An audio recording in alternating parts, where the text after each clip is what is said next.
Right guys, it's 8 o'clock in the morning. We're gonna do a rewire in this house. Check it out.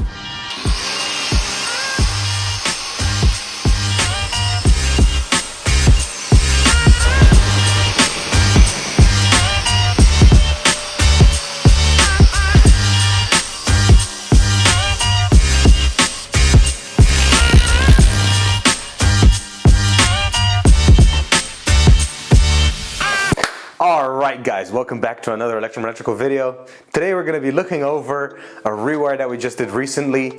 Hope you enjoy the video. We are chasing with different blades on the chaser this time. Normally we have 3 blades. This time we had 2. And the reason we changed is we wanted to experience it at first. And once we experienced it, we saw that it helped us with 2 things greatly. First, when you are chasing, you have to push the chaser all the way, the grinder bits, all the way into the wall. And then you have to, with the chaser, with your own strength, push it up in the direction that you want to chase in. Otherwise, it'll take forever to chase through. Okay, with 3 chasing blades, it actually takes a lot of effort and a lot of time to push it even just up a little bit in the most comfortable position ever from here up. Now you can imagine when you get into uncomfortable positions, up high, down low, in an awkward left or right. So once we moved to 2 blades, it became way easier. I mean, it took half the effort, even less maybe, to do the chases in the walls. Now on top of that, when we are chasing in a straight chase happening here, these are for the cables to come through. Normally when you have 3 blades in the chaser, it makes the chase quite wide. That's lovely, gives us plenty of space to put our cables. But our cables are always flying about. And so when you put it in the loose wall, it just falls out. And we always had to put all-round bend to keep the cable in. It was also for safety, but it was frustrating. We had to put it everywhere. This time with the 2-blade chase, it made the hole, we can make it deep, but it also allowed it to be thinner. So once you put 2 cables inside, one on top of the other, they're actually holding each other inside of the wall.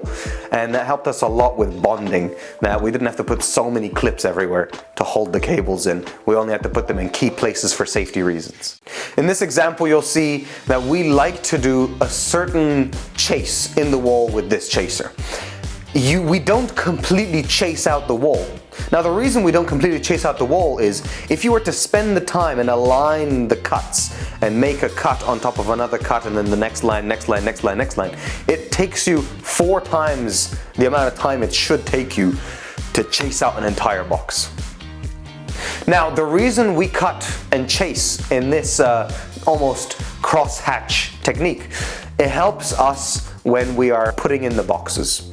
Now you can't tell straight away, especially even with a chaser, how deep to make the chase for the boxes, how wide, whatnot. You can only, to make your life easier, you can only walk around with a metal box and mark around it. And the chase is simply there so that when you go with the SDS and break the remaining pieces off, you can get more precise cuts with the SDS. But if you go with the chaser, again, it's time consuming and you're not going to get everything perfect. So you can see some clips with my brother chasing now. He is breaking exactly where it should be and then he's fitting the box in to see if it fits. The box needs to have jiggle room. So it needs to move left, right, forwards, backwards a little bit.